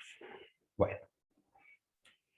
Si las personas evaluadas se clasifican como euglucémicas normales, se les sugiere mantener estilos de vida saludables. De clasificar como prediabetes y diabetes, se les debe aplicar protocolo de atención para la evaluación y seguimiento. Para el tratamiento se debe de recomendar los cambios en el estilo de vida y iniciar tratamiento farmacológico, insulina e hipoglucemiantes orales. Educación sobre la enfermedad, que es la diabetes, cambios en el estilo de vida, automonitoreo, complicaciones. Cambio en el estilo de vida en prediabetes y diabetes mellitus tipo 1 y 2. Debe considerarse la piedra angular para disminuir el riesgo de progresión de la enfermedad y disminuir el riesgo de enfermedad macrovascular y microvascular. Las modificaciones en los estilos de vida se recomiendan para todas las edades, pero la prescripción debe hacerse con bases individuales. Las probabilidades de éxito se aumentan con automonitoreo del paciente, incrementos de metas realistas, apoyo social y familiar, reforzamiento adecuado, abandono de tabaco, pérdida de peso. Se debe alentar la pérdida de peso de 5 a 10% del peso corporal. El mantenimiento de la pérdida de peso debe enfocarse como un objetivo a largo plazo. Actividad física. Se recomienda un programa de actividad física de 30 a 60 minutos al día, al menos 5 días a la semana. Nutrición. El manejo nutricional debe incluir restricción calórica, incrementos en el consumo de fibra, disminución del consumo de sal y de grasa saturada. Tratamiento farmacológico en el paciente ambulatorio con prediabetes y diabetes mellitus tipo 1 y 2. 1. Prediabetes. En este capítulo se establece el tratamiento para el adulto. En los casos pediátricos se debe remitir al especialista. El tratamiento farmacológico incluye el manejo agresivo de los factores de riesgo cardiovasculares y para las complicaciones microvasculares, ejemplo, hipertensión arterial, dislipidemia, obesidad, así como el tratamiento de la hiperglucemia. Hiperglucemia, además de los cambios en los estilos de vida, el uso de fármacos hipoglucemiantes debe considerarse en los siguientes pacientes. Combinación de alteración en la glucosa de ayuno de 100 a 125 e intolerancia a la glucosa de 140 a 199 y o síndrome metabólico. Empeoramiento de la hiperglucemia, enfermedad cardiovascular, estatosis hepática de origen no alcohólico, síndrome de ovarios poliquísticos e historia de diabetes gestacional. Por los resultados obtenidos en estudios previos con diabetes mellitus tipo 2 y su perfil de seguridad, se puede utilizar metformina en dosis creciente hasta 500 miligramos 3 veces al día con el primer bocado de las comidas o 850 2 veces al día. Otras terapias farmacológicas que se utilizan para el tratamiento de la prediabetes. Acarbosa, iniciar con 25 miligramos con la cena e ir aumentando la dosis hasta alcanzar 100 miligramos con cada comida, para un total de 300 miligramos al día. Las tabletas de acarbosa son de 50 miligramos y de 100. Se recomienda el esquema de la tabla que se presenta a continuación. Acarbosa para prediabetes. Una semana, 25 en la cena. 2 semanas, 25 almuerzo y cena. Tercera semana, almuerzo, desayuno, almuerzo y cena. Así, así, así. Veamos la tabla, ustedes la leen con tranquilidad hasta que llegamos a 100 en desayuno, almuerzo y cena. Vamos aumentando de 25 en 25. Diabetes mellitus. Los objetivos generales del tratamiento de la diabetes son mejorar la utilización de la glucosa en los tejidos, normalizar el máximo posible la glucemia entre 70 y 115 en ayunas, con el fin de prevenir o disminuir las complicaciones a largo plazo y reducir la morbimortalidad asociada, mejorar los síntomas y evitar los episodios de hipoglucemia, mantener la calidad de vida del paciente mediante una atención integral. El tratamiento de la diabetes mellitus debe individualizarse según las características del paciente. Las metas del control glucémico aparecen en la sección 1 en acápite de establecer metas de control glucémico, página 20, ¿verdad? Diabetes mellitus tipo 1. El tratamiento de los pacientes con diabetes mellitus tipo 1 es modificar el estilo de vida, principalmente nutrición y ejercicio y la insulina. La decisión de un esquema de tratamiento depende de los requerimientos individuales de la dieta y la actividad física. Los requerimientos de insulina dependen de los valores de glucemia y la presencia de factores hiperglucemiantes. Idealmente, la insulina exógena debe simular lo más cercanamente posible al patrón fisiológico de secreción de insulina, pero por diferentes razones esto no es posible. Se debe considerar que la secreción de insulina en los seres humanos comprende los siguientes componentes. Basal es la cantidad de insulina que produce continuamente la célula beta durante el periodo post-absortivo. Idealmente, este componente se simula manteniendo concentraciones séricas de insulina constante con fluctuaciones mínimas. Se puede utilizar con bomba de infusión continua, insulina de acción prolongada, una dosis, e insulina intermedia, una o dos dosis. Su efecto regulador se evalúa con glucemias en ayunas. Prandial es regulado no solo por la concentración de glucosa en sangre, sino por la respuesta hormonal y de sustratos del periodo prandial. Este componente se simula con la administración de insulina rápida o ultra rápida y se evalúa mediante la glucemia postprandial, determinada en forma habitual 2 a 4 horas después de la ingesta de alimentos. La terapia con insulina se debe incorporar el componente de corrección de la hiperglucemia tanto en ayuno como postprandial con dosis adicionales, de rescate, dosis de respuesta, de refuerzo. Este componente se refiere a la necesidad de utilizar una dosis adicional de insulina ante hiperglucemia postprandial. Eso se debe realizar únicamente con insulina rápida o ultra rápida. Las insulinas actualmente recomendadas por su grado de pureza y seguridad son las del origen humano, ADN recombinante. Acá les dejo la tablita, ustedes lo leen con tranquilidad. Las de acción rápida, Lispro, Aspar y Glulicina. Actúan entre un cuarto de hora a media hora, con un pico de acción en media hora a hora y media. Duran alrededor de 3 horas, con un máximo de duración de 4 a 6 horas. La de acción corta, la cristalina, de inicio de acción de media a una hora, hace su pico en 2 a 3 horas y la duración efectiva es de 3 a 6 horas, duración máxima de 6 a 8. La NPH, inicio de acción de 2 a 4 horas, pico de acción de 6 a 10, duración efectiva de 10 a 16 y duración máxima de 14 a 18. La lenta inicia la acción de 3 a 4, pico de acción de 6 a 12, duración efectiva de 12 a 18, duración máxima de 16 a 20. Las prolongadas, la ultralenta inicia la acción de 6 a 10, pico de acción de 10 a 16, duración efectiva de 18 a 20 y duración máxima de 20 a 24, ¿verdad? Glargina de Temir, aquí tenemos, inicia la acción de 2 a 4 horas y 1 hora la de Temir, duración efectiva de 18 a 20, de 12 a 24, duración máxima de 20 a 24 a 24 horas. Y estas son las combinaciones que las leen ustedes con tranquilidad. Cálculo de la dosis de insulina en el adulto. Existen varias formas de calcular la cantidad de insulina necesaria. Primera alternativa. De forma práctica, en un paciente delgado se puede iniciar con 10 unidades subcutáneas por la mañana, 5 unidades a las 9, 11 de la noche. Si el paciente es obeso, se puede iniciar con 20 unidades por la mañana y 10 unidades a las 9, 11 de la noche. Otras alternativas. De acuerdo a los resultados de la glucemia en ayuna y dosis de insulina NPH. Si es menor de 140 miligramos por decilitro, iniciar con menor de 10 unidades, dosis única. Si está entre 140 y 200, a 0.3 a 0.4 unidades kilo día.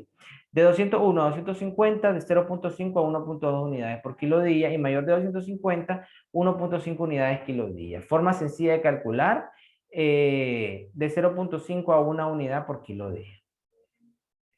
Esquema de insulina para adultos. Primera alternativa, esquema de 2 dosis. Inyección subcutánea de insulina NPH antes del desayuno, 2/3 de la dosis total de insulina. Y luego a las 9:11 p.m., 1/3 de la dosis total de insulina. Este esquema es el más recomendado. Se aconseja usar la insulina a la hora de acostarse y no a la hora de cenar. Permite un mejor control en pacientes con diabetes mellitus tipo 1. Otro esquema, esquemas de una sola dosis. Inyección subcutánea de insulina NPH, que puede combinarse o no con insulina rápida en una dosis matutina AM o nocturna 9 p.m. subcutánea. También es posible utilizar una dosis de insulina de acción prolongada, glargina y detemir. Los análogos de acción prolongada no deben combinarse con los de acción corta o rápida. Este esquema solo es eficaz durante periodos cortos de tiempo cuando hay una secreción residual de insulina sustancial. Puede usarse en los pacientes que estén compensados y de diagnóstico reciente. En algunos casos se usan en combinaciones con hipoglucemia oral.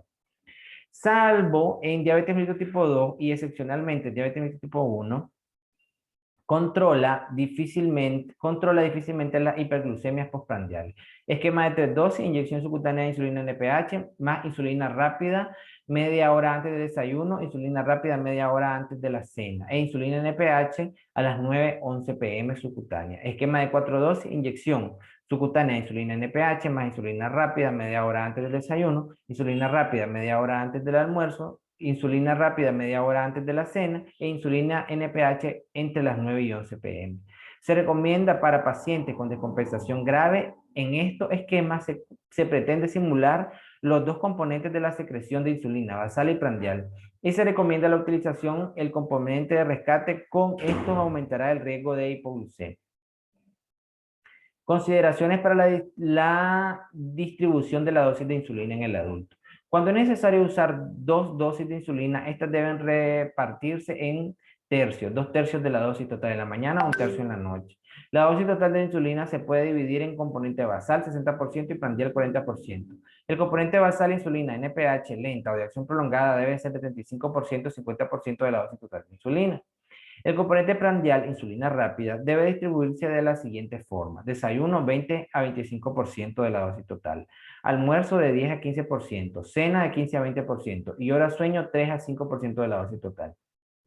Los ajustes deben hacerse de acuerdo al monitoreo de la glucemia del paciente. No deben ser mayores de 10% o 20% de la dosis total. El intervalo debe ser cada 2 o 3 días. Los ajustes de la insulina NPH y de acción prolongada se harán en base a las concentraciones de glucosa de ayuno, y los de acción rápida y ultra rápido se harán en base a los resultados del monitoreo de la glucosa 2 horas postprandial. Propuesta de manejo con insulina NPH en el paciente adulto con diabetes mellitus tipo 1, ambulatorio no descompensado en adulto. Iniciar a dosis de 0.2 unidades por kilo de peso corporal ideal. antes del desayuno. Si se sospecha insuficiencia hipoficiaria suprarrenal o tiroidea, indicar dosis menores y vigilar la respuesta, siendo preferible la hospitalización. En controles sucesivos, cada tercer día agregar una unidad de NPH por cada 20 miligramos de glucemia que exceda de 140 miligramos por decilitro, siendo preferible que el incremento de dosis no sea mayor de 4 unidades. Cuando la dosis matutina de NPH sea de 40 unidades y se presente hipoglucemia antes de la cena, se recomienda pasar a un esquema de 2 dosis, reduciendo la dosis de la mañana e indicar una segunda inyección antes de la cena, procurando alcanzar la relación 2/3 AM, 1/3 PM los días siguientes. La primera vez distribuir 25 unidades en AM y de 6 a 8 unidades en PM. En adelante, decida la dosis previa al desayuno según la glucemia antes de la cena y la dosis previa a la cena según la glucemia antes del desayuno, aumentando o reduciendo la insulina según el control logrado. Si el paciente presenta hiperglucemia persistente en ayuna, a pesar del aumento importante de la insulina previa a la cena, mayor o igual de la dosis antes del desayuno, controle la glucemia entre las 2 y 6 AM, una o dos veces. Actualmente se recomienda utilizar análogos de acción prolongada o administrar la insulina de acción intermedia a las 9 o 10 pm para evitar la hipoglucemia durante el sueño. Muchos episodios de hipoglucemia severa ocurren durante el sueño. La hipoglucemia nocturna es frecuente, aun cuando se utilizan dosis infusiones continuas de insulina subcutánea o régimen de insulina basal con análogo. Las respuestas simpáticas a la hipoglucemia están disminuidas durante el sueño y las personas con diabetes tienen menos probabilidad de despertarse por síntomas de hipoglucemia. Los episodios de hipoglucemia nocturna alteran las defensas contra la hipoglucemia subsecuente. Actualmente se pone en duda la hipótesis de Smoggy, hiperglucemia de rebote secundaria a una hipoglucemia nocturna. Una vez que la glucemia alcanza niveles óptimos antes del desayuno, de existir hiperglucemia previa al almuerzo o al acostarse, controlarlas con pequeñas dosis de insulina. Regular previo al desayuno o antes de la cena, una unidad por cada 30 miligramos por decilitro de glucosa que exceda de 140. En todos los casos de hiperglucemia difícil de controlar, insistir sobre la dieta y descartar una posible transgresión. También investigar patologías asociadas o intercurrentes. El uso de 3 dosis de insulina, insulina rápida y NPH puede ser útil en los casos de difícil control, embarazo, recuperación de complicaciones agudas. Cuando se logre el control, se puede utilizar la pauta de 2 dosis de insulina NPH. Diabetes mellitus de tipo 2. El tratamiento de la diabetes mellitus tipo 2 es variable y depende fundamentalmente del grado de insuficiencia de la insulina endógena. La deficiencia absoluta de la insulina no suele ser tan grave como para alterar la demanda basal de insulina, excepto en la diabetes secundaria de enfermedades pancreáticas grave o en la pancreatectomía casi total.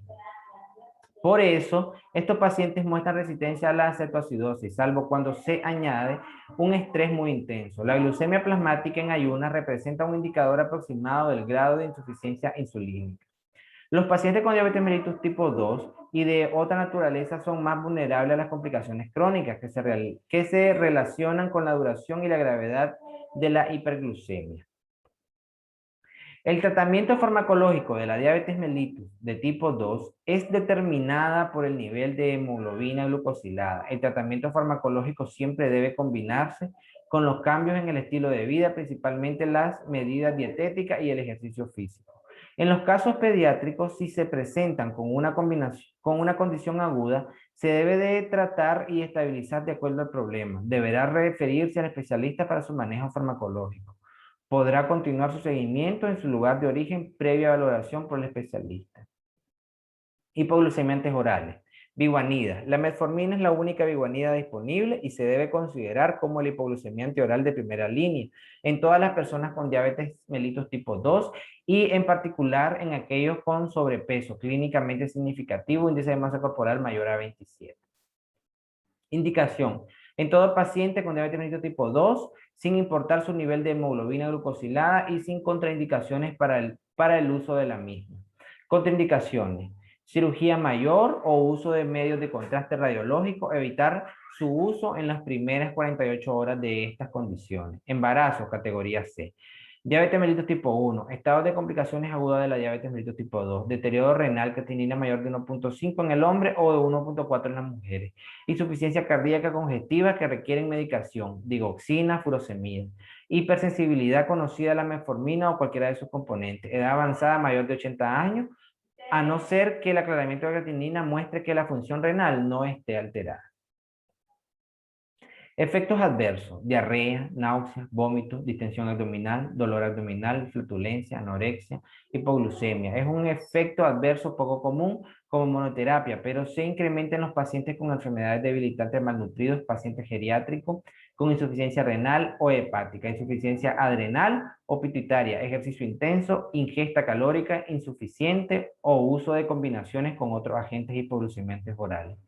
Esta condición es difícil conocer en pacientes geriátricos que están utilizando fármacos beta-adrenérgicos. Efectos hematológicos: disminuyen los niveles séricos de vitamina B12 con o sin manifestaciones clínicas. Ejemplo, anemia. Estos síntomas son reversibles si se discontinúa la metformina o se usa suplemento de vitamina B12. Debe monitorearse con parámetros hematológicos, hemoglobina, concentración sérica de vitamina B12, previo inicio de la terapia con metformina o al menos una vez al año durante el inicio del tratamiento con el objetivo de investigar anormalidades secundarias a este fármaco. Acidosis láctica. El riesgo se incrementa en pacientes con deterioro renal, creatinina mayor de 1.5 en hombres o 1.4 en mujeres, insuficiencia cardíaca no controlada, insuficiencia hepática, estados de hipoxia, periodo perioperatorio de cirugía mayor, ingesta de alcohol, utilización de medios de contraste radiológico iodados.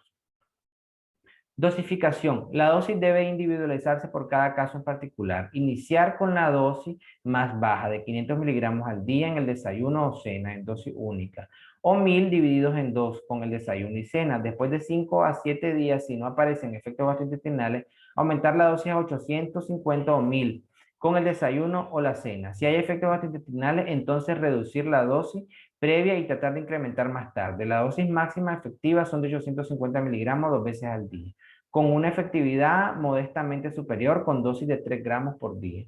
Los efectos gastrointestinales pueden limitar el alcance de la dosis efectiva. Sulfonilurea. La sulfonilurea se puede considerar como hipoglicemiante orales de primera línea en personas con peso normal o que tengan contraindicaciones a la metformina. Indicaciones: adultos mayores de 40 años, siempre que no se trate de mujeres embarazadas con diabetes mellitus tipo 2, sin exceso de peso o sobrepeso no mayor del 10%, y en la mayoría de las diabetes mellitus secundarias.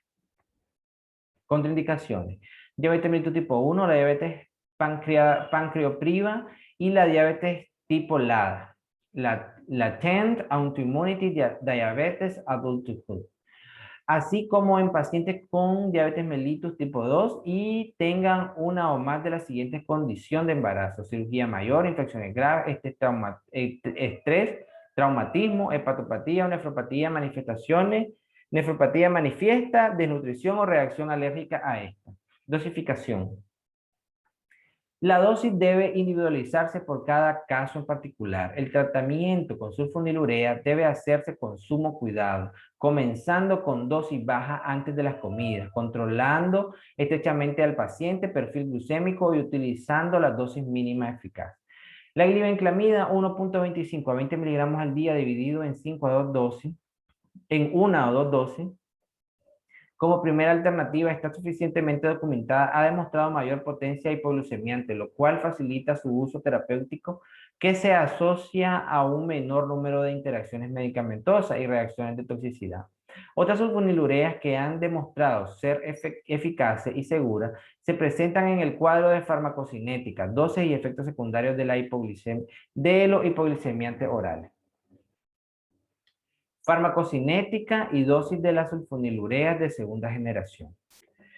Sulfonilureas, aquí tenemos glibenclamida, glipizida, glicazida y glimepirida. Vida media, 15 horas, 2.3 para la glipizida, de 12 a 20 para la glicazida y de 10 a 12 para la glimepirida. Duración de la acción, todas se eliminan por la orina. Ustedes lean con tranquilidad el cuadro. ¿Ya? Interacción entre sulfonilurea y otros fármacos. Deterioro del control glucémico. Antagonista, acción insulínica. Bloqueadores beta, acción nicotínico, esteroide, etc. Inhibidores de la secreción de insulina. Diurético, bloqueadores beta, diazóxido, difenilidantoína, etc. Aumento del metabolismo de la sulfonilurea, barbitúricos y rifampicina.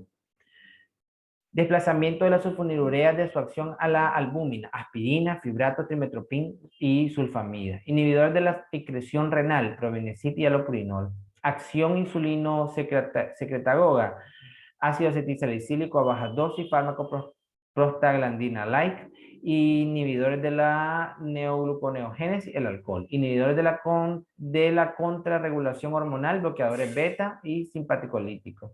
Inhibidores competitivos del metabolismo de la sulfonilurea, alcohol, bloqueadores H2, pirazolona, inhibidores de la monoaminoxidasa. Otras interacciones, desplazamiento de otros fármacos que se unen a la albúmina, los dicumarínicos. Insulina.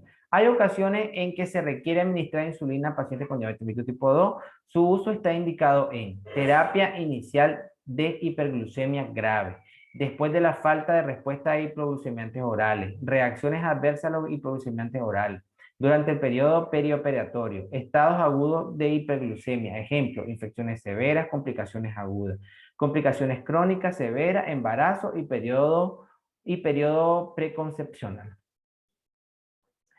Ajuste de la insulina NPH de acuerdo a las concentraciones de glucosa. Iniciar con 10 unidades día y titular semanalmente de la siguiente manera. Glucosa en ayuna promedio de los días previos, automonitoreo, incremento en la dosis de insulina, unidades por día. Vamos a tomar de mi agua. Ya la tengo. Entonces, si está mayor o igual a 180 miligramos por decilitro, 8. De 140 a 179, 6. De 120 a 179, 4. De 110 a 119, 2. Tratar de alcanzar la glucemia menor de 100. Hay excepciones para ese algoritmo. Hay excepciones para ese algoritmo. Por eso es que ustedes tienen que ir leyendo, porque yo voy leyendo y algunas palabras las leo súper veloces, ¿verdad? Pero bueno, hay excepciones para este algoritmo. No aumentar la dosis si la glucemia es de 70 miligramos por decilitro en cualquier momento en la semana precedente. Disminuciones pequeñas de la dosis son permisibles, de 2 a 4 unidades por día. Si hay hipoglucemia severa o hay una glucemia de 50 miligramos por decilitro en cualquier momento de la semana previa. Ajuste de la insulina según los resultados de la glucosa. Valores en los últimos 3 a 7 días, cambios en la dosis. Si está menor de 80 miligramos por decilitro, disminuir 2. Si está de 80 a 109, sin cambios. Si está de 110 a 139, aumentar 2 unidades. Si está de 140 a 179, aumentar 4 unidades. Y si está mayor o igual a 180 miligramos por decilitro, aumentar 6 unidades. Ajustar dosis predesayuno de acuerdo a valor PM. Ajustar premezcla antes de la cena basal. Basado en valores matutinos. No aumentar la dosis si hay síntomas de hipoglucemia o glucemia es de 70 miligramos por decilitro. Terapia combinada, insulina más hipoglucemiantes orales. La terapia combinada de insulina más metformina en pacientes manejados con insulinoterapia previa mejora el control glucémico, el colesterol total y reduce los requerimientos de insulina. Sin embargo, no logra el control metabólico óptico. No se encontraron estudios clínicos donde inicialmente fallaran al tratamiento con metformina y posteriormente se agregara insulina NPH. En diversos estudios se comprobó que la terapia combinada de insulina y sulfonilurea disminuyó la utilización de altas dosis de insulina. Los valores de glucosa postabsortiva disminuyeron modestamente al igual que los de la hemoglobina A1C y se incrementaron los niveles de péptido C, grado de recomendación A, nivel de evidencia 1.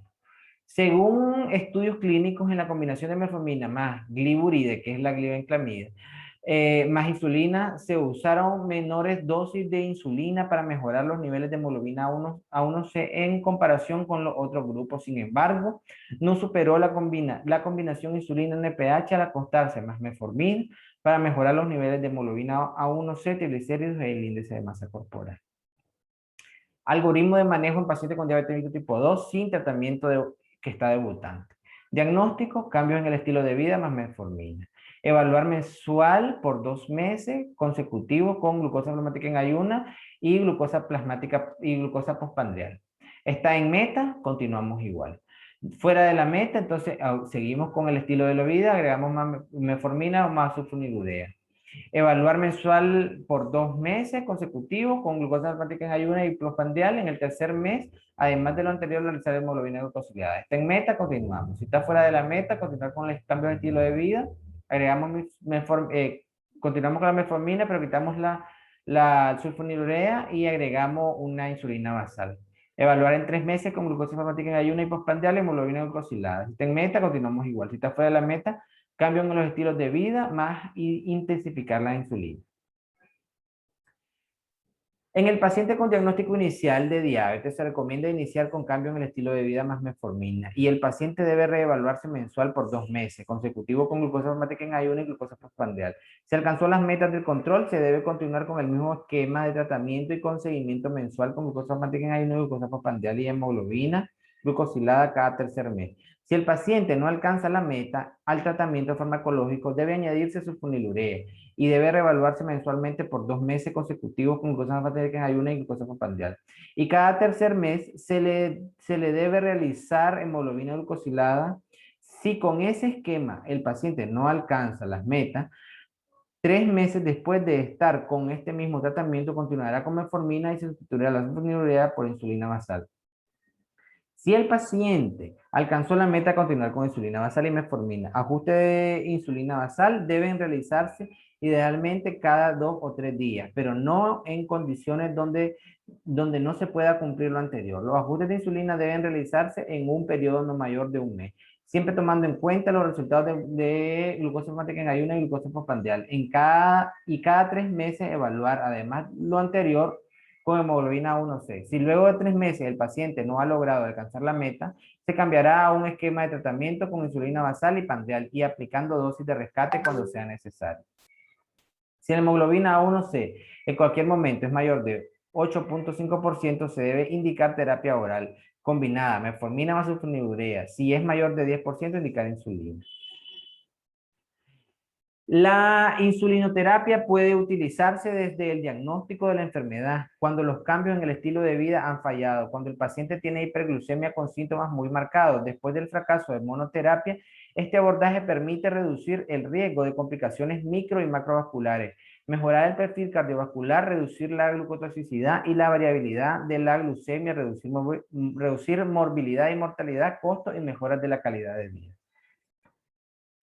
Continuamos con diabetes y embarazo. Diabetes pregestacional, diabetes tipo 1 y embarazo. Preferiblemente, el embarazo debe ser planificado y manejado cuando la mujer tenga glucosa y hemoglobina A1C lo más cercano a la normal posible. La consejería relacionada a planificación familiar y embarazo debe iniciarse desde la pubertad. Concentraciones muy aumentadas de hemoglobina A1C durante la fertilización y embriogénesis se han asociado con una prevalencia muy alta de abortos y malformaciones congénitas. Al considerar el embarazo, la mujer debe iniciar un régimen de insulina basal o de inyecciones múltiples. Los automonitoreos debe ser más frecuentes y debe haber mayor reforzamiento en los hábitos del estilo saludable. Dejar de fumar, evitar el alcohol, actividades físicas y aumentar un adecuado plan nutricional, preferiblemente guiado por nutricionistas. Recordar que las mujeres con retinopatía diabética pueden experimentar progresión hacia un estadio más avanzado, a la par de la rápida normalización de la hiperglucemia. Por lo tanto, hay que considerar un control más lento en las mujeres que tienen retinopatía diabética y debe enviarse a que se realice un fondo de ojo como parte de la evaluación inicial de su embarazo. Durante todo el embarazo se recomienda que la glucemia prandial a la hora de dormir y nocturna sean de 60 a 99 miligramos por decilitro, postprandial de 100 a 129 miligramos por decilitro y una glucosa promedio durante el día menor de 110 y una hemoglobina glucosilada menor de 6. Es largo este protocolo, te lo dije yo. Valores mayores a los anteriores descritos se pueden considerar como meta en las mujeres que padecen hipoglucemia inadvertida. Diabetes mellitus tipo 2 y diabetes gestacional. El pronóstico del embarazo en una mujer diabética mejora con un tratamiento correcto. Entre las medidas ideales se recomienda suspender antidiabéticos orales, optimizar el control de la presión arterial, suspender los inhibidores de la enzima convertidora de angiotensina y antagonistas de los receptores de angiotensina, suspender estatinas y fibratos, iniciar tratamiento insulínico intensivo antes de la concepción.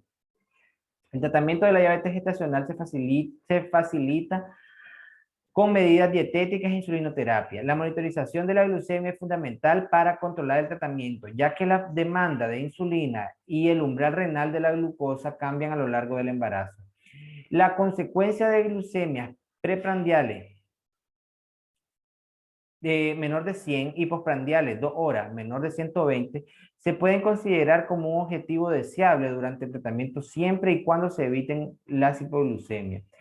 La demanda calórica del embarazo representa aproximadamente 5 kilocalorías por kilo, más que en las personas adultas no embarazadas. No se debe aplicar una reducción calórica para controlar la glucemia, ya que durante el embarazo ocurre normalmente aumento de peso. Sin embargo, parece razonable limitar la cantidad de carbohidratos refinados. Hay que limitar también los endulcorantes artificiales, puesto que no se ha comprobado su seguridad durante el embarazo. La ingesta proteica debe quedar cubierta adecuadamente, 1.5 gramos por kilo. En general, se prescriben dietas convencionales que incluyen 3 comidas principales y un refrigerio al acostarse. Las mujeres embarazadas con diabetes mellitus previa requieren la administración de insulina. Esta también es necesaria en la diabetes mellitus gestacional cuando no bastan las medidas dietéticas. La demanda de insulina varía a lo largo del embarazo. En general es menor en el primer trimestre, aumenta a las 24 semanas y disminuye bruscamente en el periodo inmediato después del parto. Estos cambios obligan a una vigilancia estrecha. Los pacientes con diabetes mellitus previa suelen precisar 2 inyecciones diarias de insulina NPH. Conviene utilizar insulina humana y tener en cuenta las diferencias farmacocinéticas de la insulina humana, sobre todo con la de efecto prolongado. En general, el tratamiento de la diabetes mellitus en el embarazo es similar al de la diabetes mellitus tipo 1, pero se aplazan las dietas hipocalóricas para controlar el peso y deben evitarse los antidiabéticos orales. Objetivo del tratamiento: mantener la normoglucemia durante todo el embarazo. Cualquier valor fuera de las metas se consideran subóptimos. Atención perinatal. Alimentación: peso normal, 30 kilocalorías por kilo día, 40% de carbohidratos, 40% de grasas, 20% de proteínas. Dividirlas en 3 comidas principales y meriendas frecuentes. Dosis de insulina: primer trimestre 0.7 unidades por kilo, segundo trimestre a 0.8 y tercer trimestre a 1 unidad por kilo día. Durante el embarazo se recomienda utilizar únicamente insulina humana recombinante, NPH e insulina cristalina. No se recomienda utilizar los análogos de insulina durante el embarazo, aunque hay estudios que demuestran seguridad de los análogos de insulina lispro, aspara y glargina. Durante el embarazo su uso no ha sido aprobado en el embarazo. El automonitoreo debe realizarse antes de las comidas, 1 hora postprandial, 2 o 3 a.m. para evaluar y tratar hipoglucemia. Atención durante la labor y el parto. Al inicio del trabajo de parto, los requerimientos de insulina disminuyen mucho y los de glucosa aumentan a 2.55 miligramos por kilo minuto. El objetivo es mantener la glucosa en 60 a 100 miligramos por decilitro para prevenir hiperglucemia materna y fetal y evitar la hipoglucemia neonatal. Idealmente, la inducción del trabajo de parto debe ser planificada. 1. Durante la labor, la paciente puede tomar agua, pero no bebidas azucaradas. Canalizar preferiblemente con bránula 18 y llave de 3 vías con 1000 ml de solución salina normal o Ringer. Disponer de dextrosa hipertónica por si la glucemia disminuye menos de 60 miligramos por decilitro. Realizar glucemias cada hora. Si la glucemia está en 60 a 100 miligramos por decilitro, iniciar dextrosa 5% a razón de 100 ml hora. Si la glucemia es menor de 60, iniciar dextrosa al 10 a 100 ml hora. Con esta infusión continuar midiendo glucemia cada 10 minutos. Si la glucemia se mantiene en 90 a 120, mantener la infusión de solución salina o Ringer a 100 ml hora, no se requiere insulina. Si la glucemia está entre 120 y 180, aplicar 4 unidades de insulina regular intravenosa. Si es de 141 a 180, aplicar 5 unidades de insulina regular intravenosa. Si es mayor de 181, aplicar 6 unidades de insulina regular intravenosa. Siempre continuar con la infusión de solución salina o Ringer durante el trabajo de parto. Siempre aplicar la insulina regular IV. Continuar con todo este procedimiento mientras dure el trabajo de parto. Tratamiento durante el parto. Ajustar las soluciones IV y la administración de insulina, seguir las siguientes indicaciones. Valor de la glucemia, solución IV y ajuste de requerimientos de insulina. Si está menor de 60 miligramos por decilitro, revalorar glucemia cada 8 a 10 minutos. Destrozal 10 con solución salina a 100 ml hora a 33 gotas por minuto. Si está 61 a 90, Dextrosa con solución salina o Ringer Dextrosal 5 a 100 ml a 33 gotas por minuto. Si está entre 91 y 120, solución salina o Ringer a 100 ml a 33 gotas por minuto. Si está entre 121 y 140, solución salina o Ringer a 100 ml a 33 gotas por minuto. Insulina regular 4 unidades. Y B, 141 a 180, solución salina o Ringer a 100 ml hora 33 gotas por minuto. Insulina regular 5 unidades. Y mayor de 181, solo insulina regular 6 unidades. Bueno, el asterisco, que es por acá, dice que es una combinación de Dextrosal 10 o 5 con una solución salina normal o Ringer. Si se dispone de solución mixta, ya preparada a utilizar esta última. Siempre continuar con la infusión de solución salina o de Ringer durante el trabajo de parto. Siempre aplicar la insulina regular IV. Tratamiento en el posparto. Si el nacimiento del bebé fue vía vaginal, la dieta de la madre debe calcularse a 25 kilocalorías kilo día, 40% carbohidratos, 40% grasa, 20% proteína. Si no está amamantando, las calorías se deben calcular con el peso corporal posparto y se debe dividir de acuerdo a las comidas preparto. Se puede reasumir insulina a dosis de 0.7 unidades kilo día. El monitoreo de la glucemia debe ser idealmente antes de cada comida y una hora postprandial. El 50% de la dosis se debe administrar como insulina basal, NPH y de acción prolongada. El otro 50% como insulina prandial, análogos de acción ultra rápida o insulina cristalina. Inmediatamente antes de las comidas, tomando en cuenta los siguientes factores: glucosa preprandial, cantidad de carbohidratos a comer, cantidad e intensidad de actividad física esperada después de la comida. El factor de la sensibilidad del paciente a la insulina, disfunción autonómica, hipoglucemia inadvertida.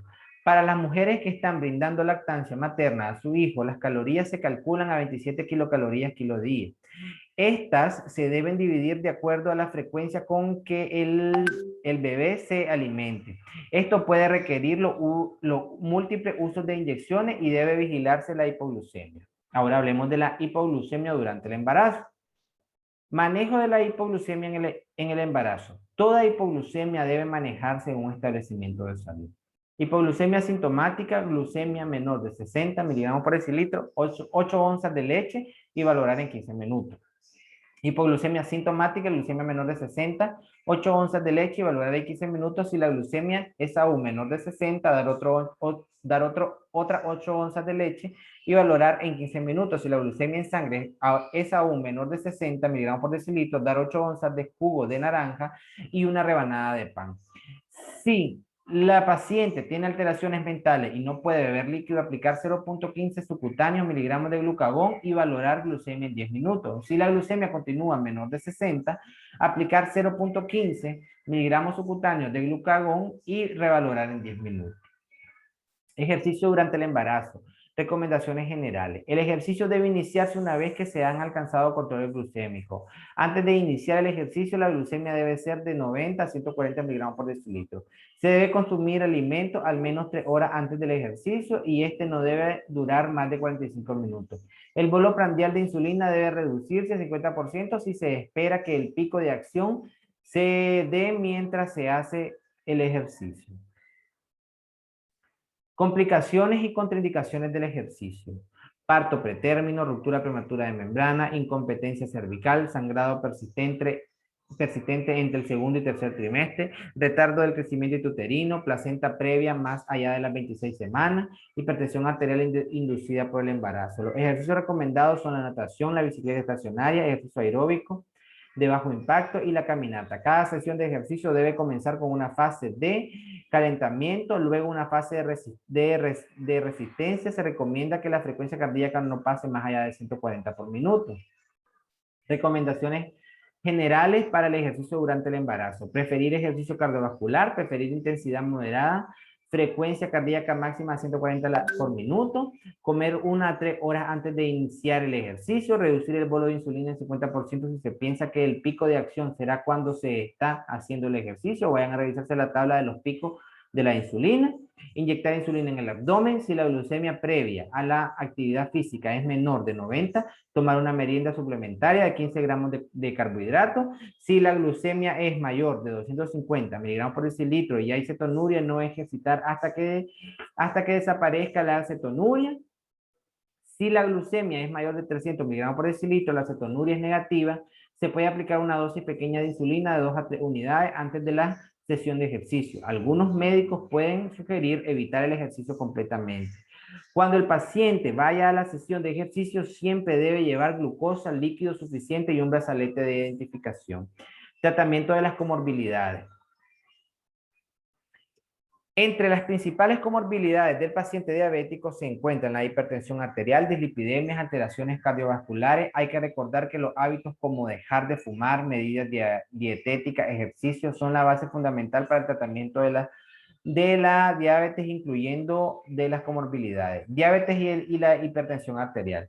La meta de la presión arterial en adultos con diabetes mellitus, mujeres incluyen embarazadas, mujeres incluyen mujeres con embarazo, es de menor de 130 a 80 miligramos milímetros de mercurio. Aquí voy a hacer un paréntesis, porque si nos vamos a leer protocolos de hipertensión arterial, algunas cifras pueden cambiar. Entonces ustedes tienen que fijarse a la hora de contestar las preguntas en el ENAM, si dice cuál es la cifra con respecto a la normativa 081 o cuáles son las cifras con respecto a la normativa de hipertensión arterial. Entonces ustedes tienen que fijarse bastante en esto porque aquí las cifras cambian. Pero bueno, continuemos. Para detectar la disfunción autonómica y la hipotensión ortostática, la tensión arterial debe ser tomada en las posiciones supina, sentado y de pie en todos los pacientes con diabetes mellitus. En mujeres embarazadas se deben evitar presiones menores de 110-65 mililitros de mercurio para no afectar el crecimiento del niño. La presión arterial debe ser medida en cada consulta de rutina de diabetes. A los pacientes que se les encuentre una presión arterial sistólica mayor de 130 o una presión arterial diastólica mayor de 80, se le debe confirmar tensión arterial en un día diferente. Presión arterial sistólica y diastólica sostenida mayor de 130-80, confirmar el diagnóstico de hipertensión arterial. Algunos pacientes pueden requerir más de 2 fármacos para alcanzar metas. Los medicamentos que pueden utilizar son en adultos, excepto mujeres embarazadas, los YECA como el captopril 25 miligramos día y después 50 a 100 miligramos día por vía oral, o bien en alapril, inicialmente 5 miligramos día y después 10 a 20 miligramos día por vía oral. Son los de primera elección en los hipertensos diabéticos. Si están contraindicados o no son bien tolerados, los bloqueadores de los receptores de angiotensina tipo 2 son la alternativa.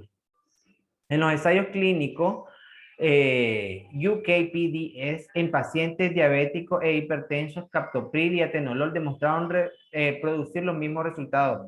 Los YECA serían de elección en los casos de existir nefropatía diabética porque han demostrado reducir la progresión, no han demostrado prevenir la aparición de nefropatía en no nefrópatas para ampliar, consultar protocolo de hipertensión arterial, que es lo que yo les estaba diciendo.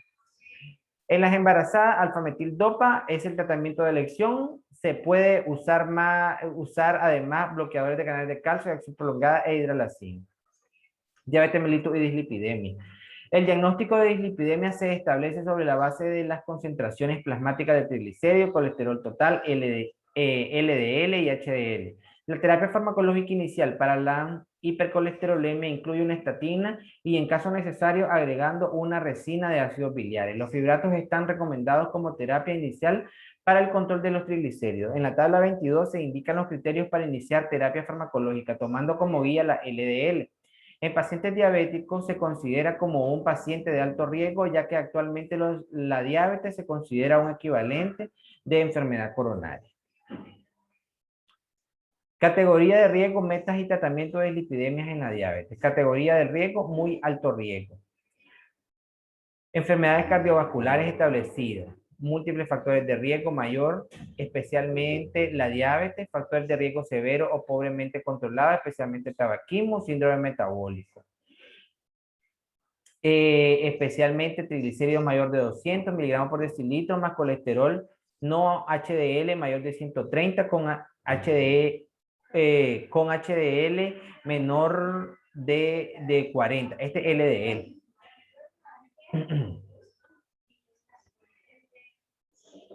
Este es muy alto riesgo. Entonces, meta de colesterol LDL tiene menor de 70. Tratamiento, iniciar cambio en el estilo de vida, farmacoterapia en cualquier concentración de LDL. De alto riesgo, enfermedad coronaria o equivalente de enfermedad coronaria, riesgo mayor al 20 al 10, riesgo mayor al 20% a 10 años. Mantener el LDL menor de 100. Iniciar cambio en el estilo de vida, farmacoterapia en cualquier concentración de LDL mayor de 100 miligramos por decilitro. Enfermedades cardiovasculares incluyen historia de infarto del miocardio, angina estable, procedimientos de la arteria coronaria, angioplastía o bypass, o incidencia clínica significativa de isquemia miocárdica.